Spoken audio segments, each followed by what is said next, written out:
Баршаңызға қайырлы күн достар. Бүгін сіздермен қыс айына өте керемет салат жабатын боламыз. Менімен бірге видеоны соңына дейін болыңыздар. Ең алдымен пиязымызды турап дайындап аламыз. Одан кейін болгар перістерімізді, сонымен қатар сәбізімізді жуып тазалап, сәбізімізді теркадан өткізіп, перісімізді осылай төртбұрышты етіп турап шығамыз. Өзіміздің қалауымыз бойынша жасаймыз. Одан кейін чесногымызды тазалап ашып, дайындап, оны осылай турап шығамыз, бір жаннан болатындай. Және де ащы перецімізді де турап дайындап қоямыз. Одан кейін капустамызды тураймыз. Оны да дәл солай төртбұрышты етіп турап дайындаймыз. Сонымен қатар осындай помидордың соғы қажет болады. Арнайы мясорубкамызбен согын тартып аламыз. Бір кастрюль болатындай етіп тартып аламыз. Барлығын турап дайындап алғаннан кейін даладағы қазанымызға или болмаса үйдегі газымызға да қуыруға болады. Мен даладағы қазанға қуырдым. Ең алдымен қазанымызға сұйық майын құйып, қыздырып, пиязымызды қуырамыз. Одан кейін сәбізімізді, перісімізді, ащы перісімізді барлығын бірден салып, оны да жақсылап араластырып қуырамыз. 5 минуттың көлемінде араластырып қуырып алғаннан кейін кішкене 5 минут қақпағын жауып қоясыздар. Айтпақшы оқырмандар, сіздер маған тіркелмеген болсаңыздар, маған тіркеліп, қолдау білдіріп, видеоларыма лайк, комментарий жазуды ұмытпаңыздар. Сонымен қатар қоңырауша батырмасын басып, все дегенге қойып қойыңыздар. Сол кезде менің видеоларымды ең бірінші болып көріп отырасыздар. Мінеки 5 минут өткеннен кейін үстінен помидор согымызды құямыз.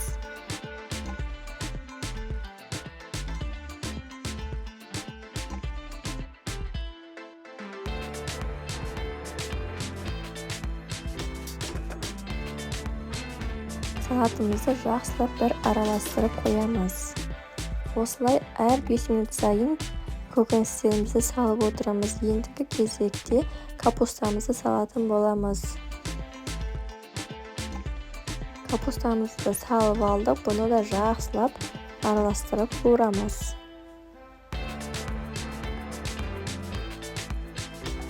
Барлық көкөністерімізді 5 минут сайын салып отырасыздар. Енді мен чеснокты саламын. Және де дәміне қарай тұзын қосамыз.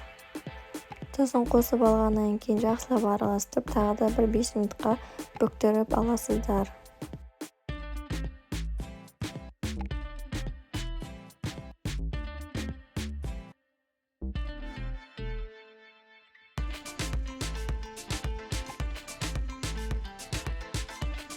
Енді 200 грамм құм шекерімізді салып, үстіне петрушкамызды және де укропымызды майдалап турап қосамыз.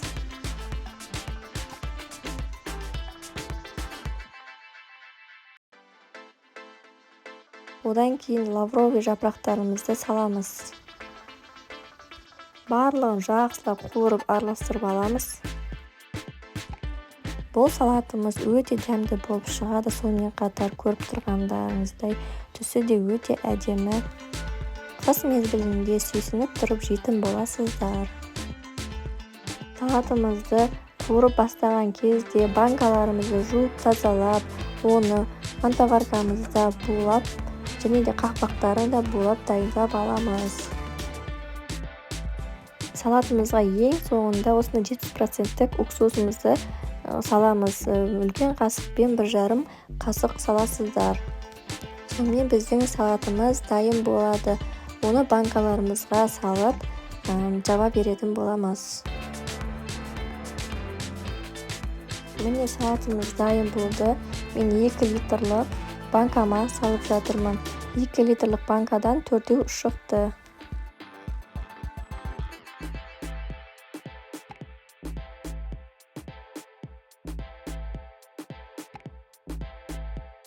Банкамыздың қақпағын жақсылап банка жабатын жапқышпен айналдыра отырып жауып аламыз. Банкаларыңыздың қақпағы жапқанына көздеріңізді жеткізіп алу үшін осылай төңкеріп қоясыздар. Одан кейін төңкеріп болғаннан кейін бір қараңғылау салқын бөлмеде матамен жақсылап орап қоясыздар 1-2 күнге. Одан кейін банка сақтайтын бөлмелеріңізге апарып қоя берсеңіздер болады. Міне біздің 2 күн тұрған салатымыз дайын болды. Дәмі де түсі де өте керемет. Міндетті түрде жасап көріңіздер, өкінбейсіздер. Дәмі деген өте керемет, ауыздарыңыздан кетпейді. Видеом сіздерге пайдалы болса, маған тіркелуді және де лайк, комментарий жазуды ұмытпаңыздар. Сіздермен болған Әлия, қош сау болыңыздар.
Сәлем оқырмандар, каналыма қош келдіңіздер.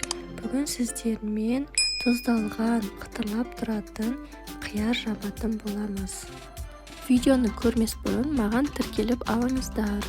Ең бірінші қиярымызды жақсылап жуып аламыз. Одан кейін екі шетін кесіп алып тастаймыз. Жақсылап жуып алғаннан кейін қиярымызды салқын суда 5-7-8 сағатқа дейін судың ішіне салып қоямыз. Сол кезде қиярымыз қытырлақ болып шығады. Қиярымызды жабу үшін ең алдымен банкамызды, крышкамызды жақсылап жуып, одан кейін банкамызды да, крышкамызды буда булап аламыз. Міне біздің қиярымыз 8 сағат судың ішінде тұрды. Енді жаба берсек болады. Сонымен қатар банкамызды жабу үшін хрен жапырағы, зонтик, укроп және лавровый лист, сонымен қатар чеснок және де тәтті перец или болмаса ашты перецті қосуға да болады. Барлық жабатын банкаларымызды суда булап алдық. Енді жаба береміз. Ең алдымен хрен жапырағын бүктеп ең астына саламыз.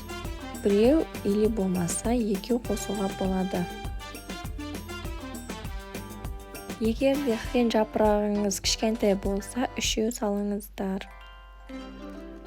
Осылай ең астына салып болғаннан кейін зонтик укропымызды саламыз. Біреу или болмаса 2-3 штук салсаңыздар болады. Одан кейін 5-6 чеснок саламыз. Егер чесноктарыңыз майда болса 5-6 штук. Егер үлкенірек болса 3-4 штук саласыздар. Және де перісімізді саламыз. Одан кейін лавровый листімізді саламыз 2-3. Сосын қиярымызды нығыздап банкамызға салып шығамыз толтырып. Қатты итеріп сала беріңіздер, банкаларыңыз сынып кетпейді. Достар, егер сіздер менің каналыма тіркелмеген болсаңыздар, маған тіркеліп, лайк басып, видеоларыма комментарий жазып қалдырып кетіңіздер. Сіздердің әр жазған комментарияларыңыз маңызды. Сонымен қатар қазақша контентті қолдайық.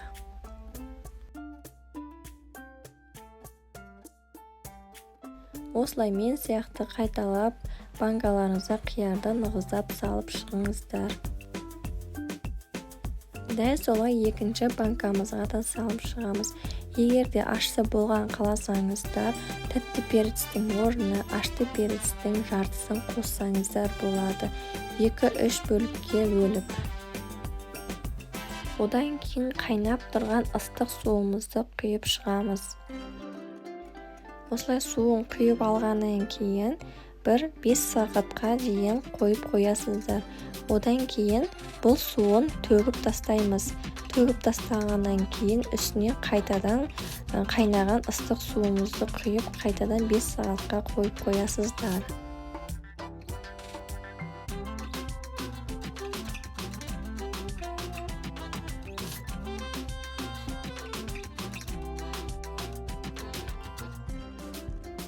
Мінекей мен екінші құйған суымды төгіп тастап жатырмын.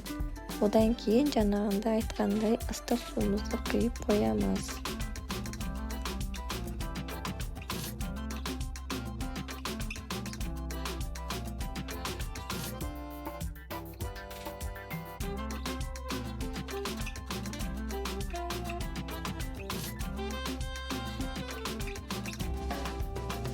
Мінекей үшінші рет қайнаған суымызды құйып жатырмыз.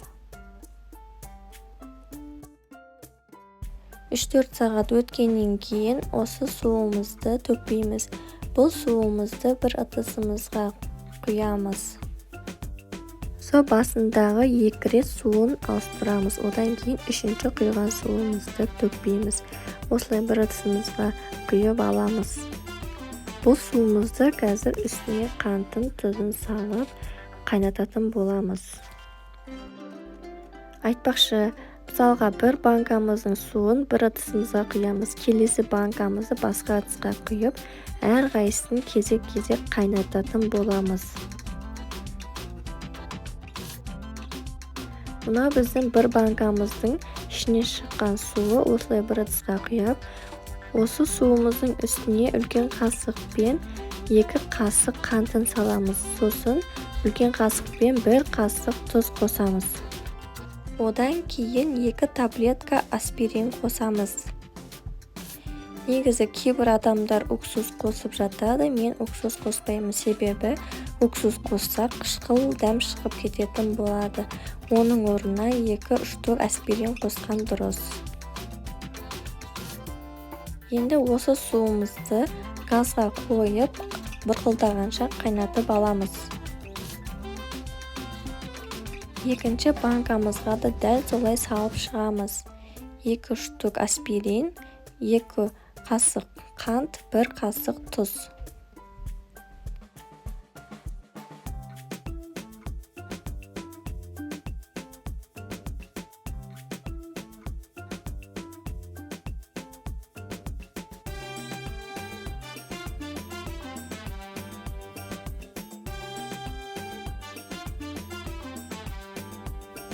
Осылай қантымыз, тұзымыз, аспириніміз ерігенше бұрқылдатып қайнатып аламыз. Қайнаған суымызды банкамызға қайтадан құйып аламыз.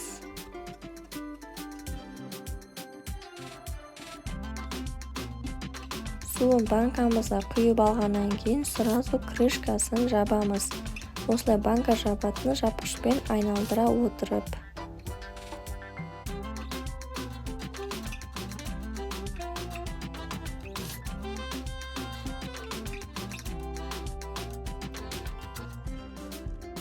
Жауып алғаннан кейін банкамызды төңкеріп қоямыз. Одан кейін бір салқындау бөлмемізге жылы матамызбен, пледімізбен орап қойып қоямыз 2-3 күнге. Одан кейін банка сақтайтын повриктарыңызға сақтай берсеңіздер болады. Міне біздің банкамыз 2-3 күнде осылай қиярның түсі өзгереді. Қыстың күні рахаттанып жейтін боласыздар. Қиярымыз қытырлап өте дәмді болып шығады. Осылай жасап көріңіздер. Видео сіздерге пайдалы болса, маған тіркеліп лайк басып, комментарий жазып кетіңіз. Баршаңызға қайырлы күн достар. Бүгін сіздермен қыс айына арнап чертополох жабатын боламыз. Кейбір жерлерде кобра немесе аджика деп айтып жатады. Видеоның соңына дейін менімен бірге болыңыздар. Ең алдымен бізге 10 килограмм қызанағымыз қажет.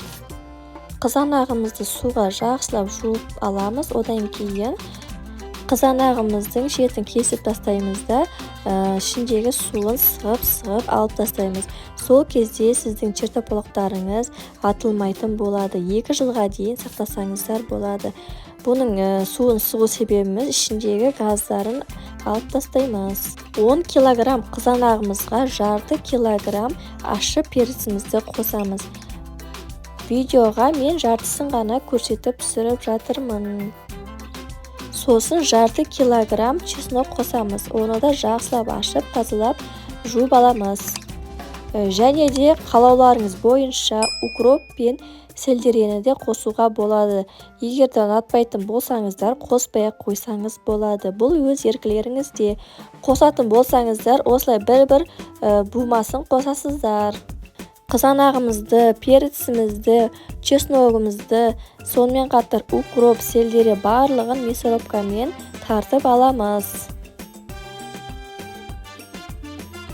Міне мен барлығын мясорубкадан өткізіп алдым. Осындай үлкенірек ыдысымызға. Барлығын өткізіп алғаннан кейін осындай аспирин қышқылын қосамыз. 10 килограмм болғандықтан біз 13 түк аспиринді қосатын боламыз. Қосып алғаннан кейін жақсылап араластырамыз. Өзі ішінде еріп кететін болады. Және де тұзын дәміне қарай қосасыздар. Менде видеода тұз салған жері түспей қалыпты. Сол себепті ескертіп айтып кетейін. Чертополохымызды сразу баклажкаға құймаймыз, себебі сразу құйып тастасақ атылып кетуде қаупі бар. Сол себепті 3-4 күнге қойып қоямыз. Бірақ күніне 3 рет араластырып отырасыздар. Сол кезде араластырған сайын оның газдары ауаға ұшып кететін болады. Және де атылмайды. Осы әдіспен 20 жылдан аса жасап келе жатырмыз. Осы күнге дейін мүлдем атылып көрмепті. 3-4 күн өткеннен кейін осылай кез келген баклажкаларыңызға, банкаларыңызға құйып сақтай беріңіздер. Өте керемет болады. Міндетті түрде жасап көріңіздер. Видео сіздерге пайдалы болса, маған лайк басып, комментарий жазып, қолдап кетіңіздер. Сау болыңыздар. Баршаңызға қайырлы күн достар. Менің каналыма қош келдіңіздер. Бүгін сіздермен сопақ қызанақпен және де капустаны қызанақтың соғымен тұздауды үйренетін боламыз. Менімен бірге видеоның соңына дейін болыңыздар. Ең алдымен жабатын банкаларымызды тазалап жуып, оны кептіріп аламыз. Кептіріп алғаннан кейін мантаваркамыздың астына суын құйып, астыңғы бөлігіне крышкаларын салып, үстіңгі бөлігіне банкаларымызды булап қайнатып аламыз. Банкамызды 5-10 минут қайнатсаңыздар жетеді. Және де үлкен ыдысымызға суын құйып қайнатуға қойып қоямыз.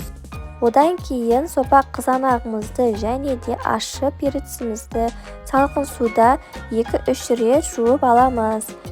Және де капустамыздың да сыртын тазалап жуып аламыз.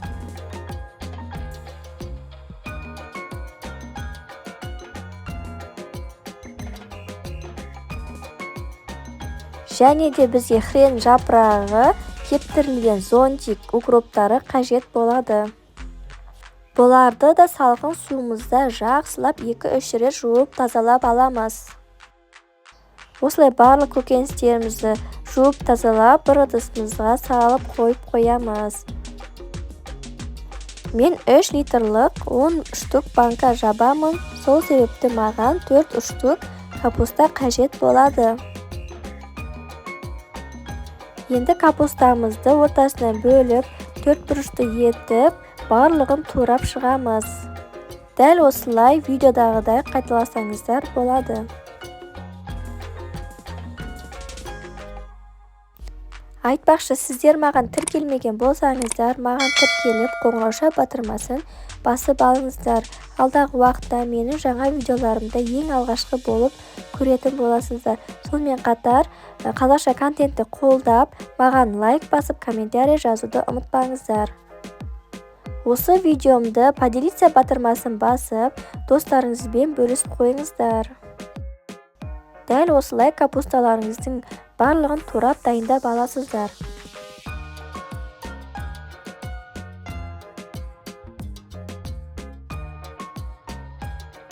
Ыдыстарыңызға салып дайындап қоясыздар. Және де чесногымызды ашып тазалап, ащы перцімізді де турап дайындап қоямыз. Енді бізге қызанақтың согын жасау үшін домалақ қызанағымыз қажет болады. Оны жақсылап жуып тазалап, осылай кесіп дайындап аламыз.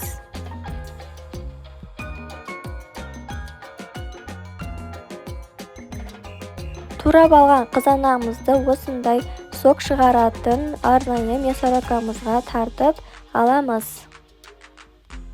Осылай керек емес қалдықтарын бөлек шығарып, согын бөлек шығарып отырады.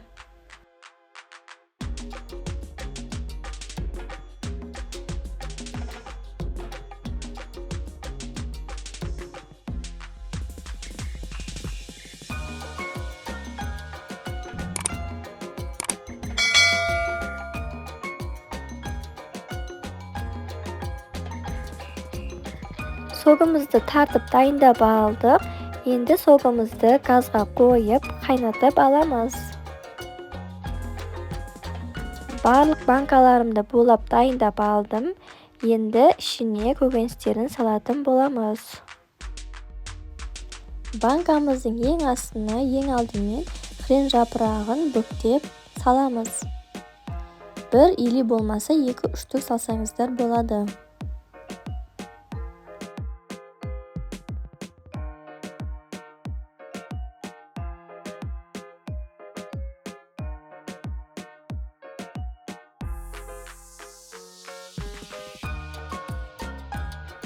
Одан кейін зонтик укроптарымызды да дәл солай бүктеп саламыз. Одан кейін турап алған ащы перціміздің 5 штугын салсаңыздар болады. Одан кейін чесногымыздың 4 штугын саламыз. Ары қарай турап алған капусталарымызды астына тығыздап салып шығамыз. Банкамыздың ортасына дейін салсаңыздар жеткілікті болады.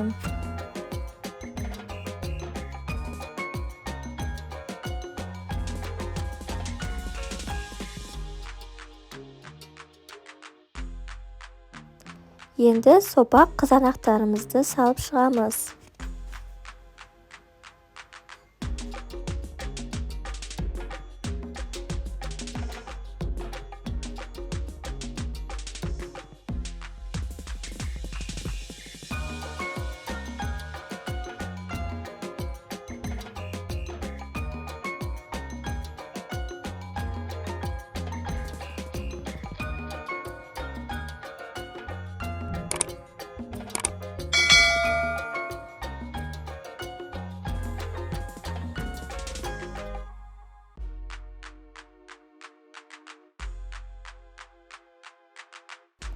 Түсінбеген болсаңыздар, қайтадан бір көрсете кетейін.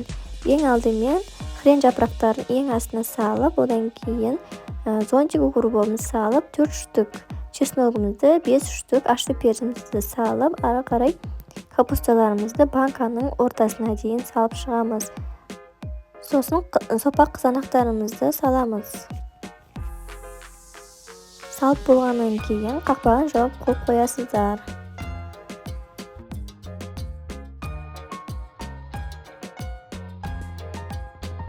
Міне мен барлық банкаларыма салып шықтым, дайындап. Енді бұлардың үстіне қайнатып алған ыстық суымызды құятын боламыз.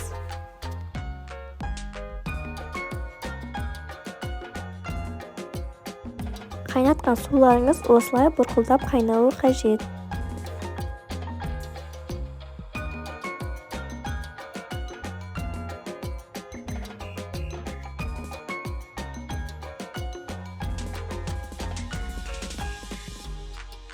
Енді барлық банкаларымызға ыстық суымызды толтырып құйып шығамыз. Осылай барлық суын құйып алғаннан кейін қақпағын жауып қоясыздар. Бір жарты сағат, или болмаса 1 сағатқа тұндырып қоясыздар. Сол кезде судың түсі өзгереді. Одан кейін ол суды төгіп тастаймыз.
Банкамыздың суы тұнып болғанша біз қызанақтың согын газымызға қойып қайната беретін боламыз.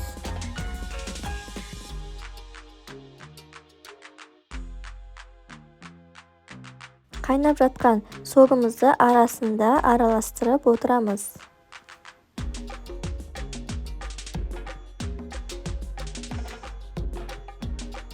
Қызанақ согымыз қайнап болғанша біз банкаларымыздың жаңағы 1 сағат өткеннен кейін суын төгіп тастаймыз. Осындай түсі жаман суы шығатын болады.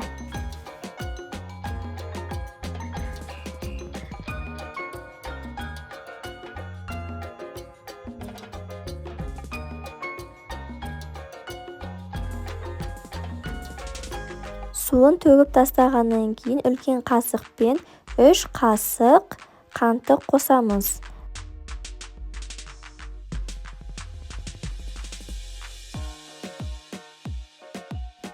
Одан кейін үлкен қасықпен 2 қасық тұзды саламыз. Қыздар, бұл 3 литрлік банкаға салынатын мөлшері. Басқа банкаларға басқаша мөлшерде салатын боламыз. Оны видеоның астында описанияға жазып кететін боламын. Сонымен қатар 3 штук аспиринді саламыз. Міне біздің қызанақтың суы қайнап дайын болды. Енді бұл суымызды банкаларымызға құятын боламыз. Осылай барлық банкаларыма салып дайындап қойдым. Енді банкаларымызға қызанақтың суын құямыз.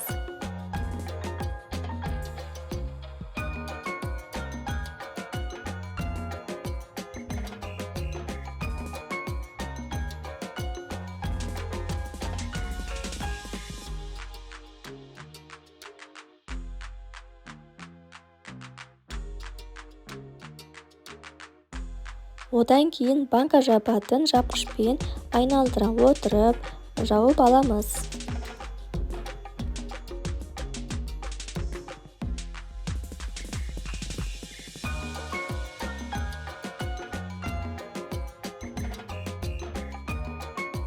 Жауып алған банкаларымызды осылай төңкеріп қойып қоясыздар. Жауып алған банкаларымызды осылай жылым плеттермен орап 2-3 күнге қойып қоясыздар. Міне қыздар, біздің қызанақтың соғынан жасаған банкаларымыз жауып болды. Осылай әдемі болып шығады. Қыстың күні рахаттанып жейтін боласыздар. Міндетті түрде осы рецептпен жасап көріңіздер.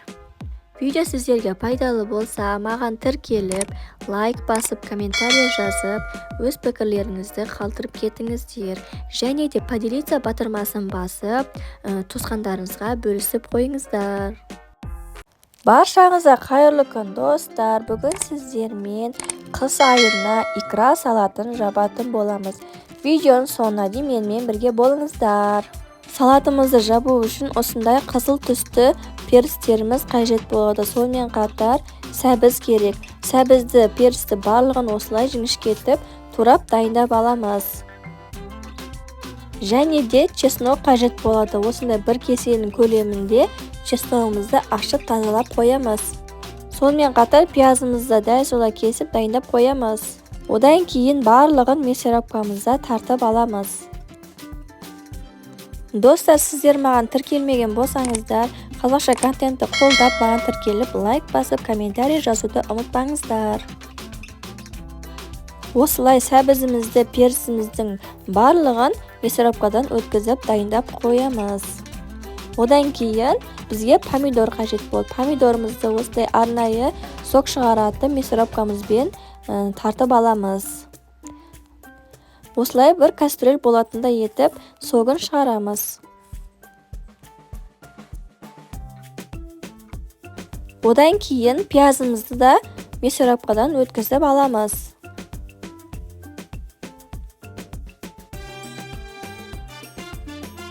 Тартылған пиязымызды да жаңағы сәбізбен періс тартылған ыдысымызға сала береміз.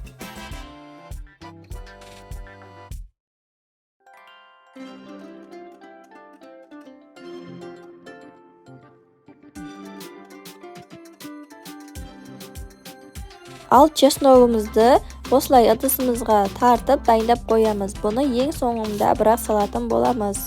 Міне бізде пияз, сәбіз, перісіміз барлығы бір ыдыста салынып тұр. Енді бұны қазанымызға сұйық майын құйып, жақсылап қыздырып алып, одан кейін үстіне салып қуырамыз. Осылай даладағы пешіңізде, или болмаса үйіңіздегі газыңызға да қуыра беруге болады. Өзіңізге қалай ыңғайлы, солай жасай беріңіздер. Осылай барлығын салып, жақсылап араластырып, бір қуырып аламыз. Бір 5-10 минут қуырып алғаннан кейін үстінен тартып алған помидор согымызды құямыз. Бұны да жақсылап араластырып, қайнағанша пісіріп аламыз. Одан кейін 200 грамм құм шекерімізді саламыз. Және де дәміне қарай тұзымызды салып, жақсылап араластырамыз. Менде видеода тұз салған, қант салған жерім түспей қалыпты. Сол үшін де сіздерге ескертіп айтып кетейін. Және де петрушкамызбен укропымызды турап дайындап қоямыз.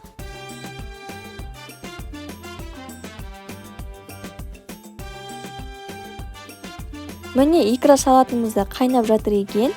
Енді үстінен чесногымызды саламыз. Оны да жақсылап бір араластырамыз.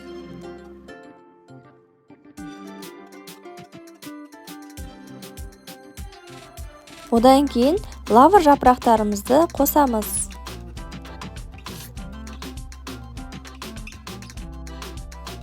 Жақсылап араластырып алғаннан кейін тағы да бір бұқтырып аламыз 10 минуттың көлемінде.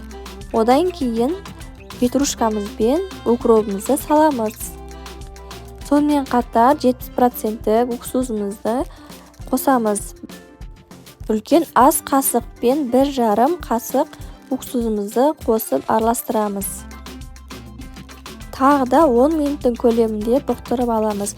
Одан кейін біздің икра салатымыз дайын болады. Оны ары қарай банкаларымызға құйып жабатын боламыз.